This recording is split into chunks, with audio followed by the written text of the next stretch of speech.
For a limited time, you can get 6 months of unlimited local news access for only $2 at duluthnewstribune.news/deal. We're honoring World Press Freedom Day, and along with this deal, we're giving you free access to our news website for 24 hours on May 3rd, so you can experience the critical role local news plays in keeping you informed. If you'd like to stay connected to your community with unlimited access every day, subscribe now to get 6 months of local news for only $2. Visit duluthnewstribune.news/deal now before this deal ends on May 5th. That's duluthnewstribune.news/deal. Hello Northlanders, it's Thursday, April 27th. I'm Wyatt Buckner with your Duluth News Tribune Minute, presented by Minnesota Power Employees Credit Union. The average MPECU member saves over $785 a year in better rates and lower fees. And with MPECU, every ATM is your ATM. With their free checking program, you get ATM fee reimbursements at any ATM anywhere in the U.S. Check out Minnesota Power Employees Credit Union services online at mpecu.com or visit their offices in downtown Duluth, Arrowhead Road, or Miller Trunk Highway. Now here's a look at today's headlines.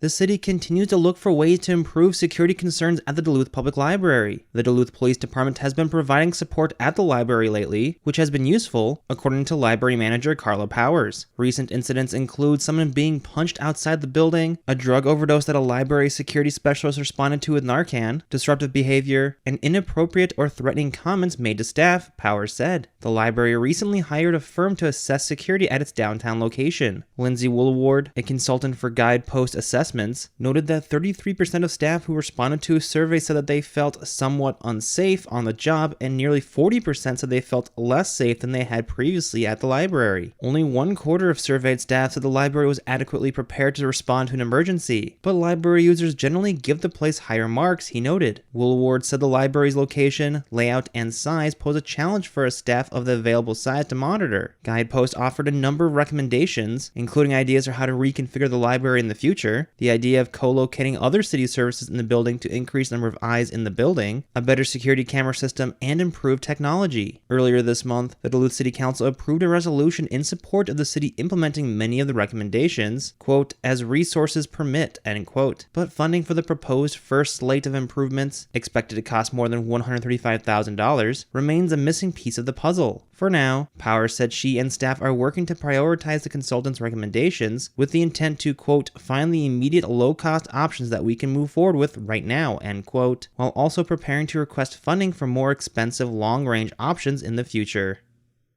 The first of 2 red pandas expected to arrive at the Lake Superior Zoo this year is now on site and adjusting to her new home. Zuzi, an 11-month-old member of the critically endangered species, arrived April 8th and is currently out of public view during a, quote, quarantine and adjustment period, end quote. She was born at the Kansas City Zoo. The zoo expects a second red panda, a male, to arrive later this year. The red pandas are highly anticipated additions to be housed in the first new structure built on zoo grounds in decades. Zuzi's keepers expect the red panda will be ready to meet the public after the new habitat is complete in early May. Lizzie Larson, the zoo's director of animal management, said at about 3 feet in length and 10 pounds in weight, Zuzi is almost fully grown. As Larson spoke, the inquisitive animal readily came to the bars of her enclosure to snack on grapes the keeper fed her on the end of a stick. Primarily but not exclusively a vegetarian, the red panda is going through about 3 pounds of bamboo a week in addition to nutritional biscuits. According to the news release, Lake Superior Zoo staff decided last year to move forward with a red panda exhibit, given that the animals are well adapted to the Northland climate. The small mammals are indigenous to mountainous areas of Asia, and the Lake Superior Zoo animals will be able to remain in their outdoor habitat year-round. This year marks the centennial of the Lake Superior Zoo, which will celebrate the occasion with programming including an anniversary exhibit expected to debut this summer.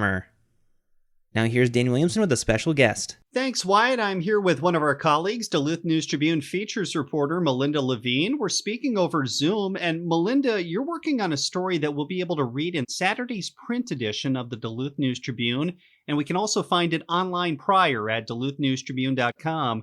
You're telling me this is a rental company that's based in Duluth. It's kind of like Airbnb, but for outdoor gear. What more can you tell us? Yes, a Duluth couple, Matt Bovey and Sarah Bovey, they launched Ebb and Flow Outdoors about 3 years ago, and it is a peer-to-peer gear rental business.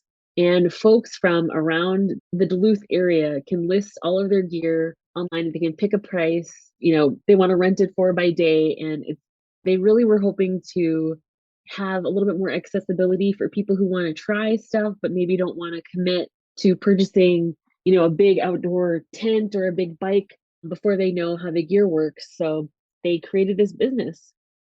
Very interesting. Melinda, what other kinds of gear can you get from this service?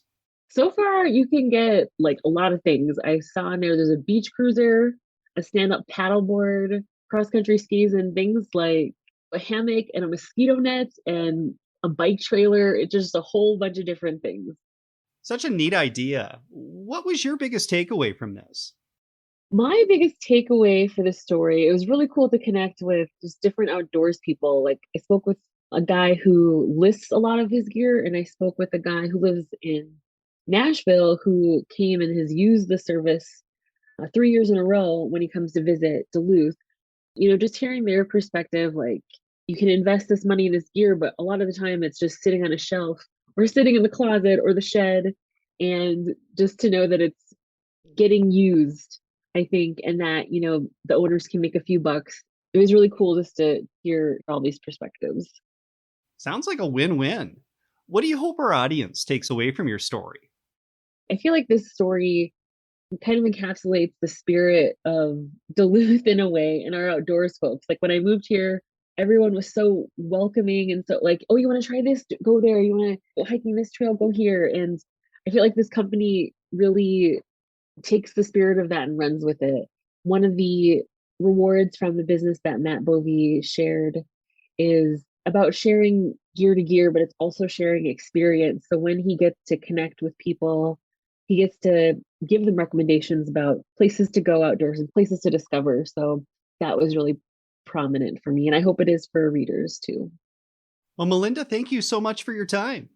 Thanks, Dan. And again, you can find Melinda's article in Saturday's print edition of the Duluth News Tribune, as well as online prior at duluthnewstribune.com. Wyatt, back to you. Thanks, Dan. Now here's a look at your forecast, brought to you from the News Tribune's Northlandia podcast. Good Thursday, Duluth area. Mostly cloudy skies expected throughout the day today. The slight chance of a light rain shower, especially in the second half of the day. Temperatures right around the upper 50s with a lighter wind from the southwest, about 5 to 10. Overnight tonight, expected to see those rain chances kind of ramp up a little bit, and that will be the story as we head into your Friday. Showers likely off and on throughout the day with a high temperature of 42. We dry out and temperatures climbing to the upper 40s for your Saturday. Rain mixing in with some snowflakes expected on Sunday with high temperatures barely getting into the 40s. I'm Storm Tracker meteorologist Jesse Ritka. Thank you to the Northlandia podcast for their support. The weekly podcast explores curious and unique stories here in the Northland. Each episode celebrates the region's distinctive people, places, and history. You can find all the episodes of Northlandia at duluthnewstribune.com or wherever you also get this podcast. Reporting for today's episode was done by Peter Passy, Jay Gabler, and Melinda Levine. Thank you for listening to the Duluth News Tribune Minute. Have a great day, and we'll see you back here tomorrow.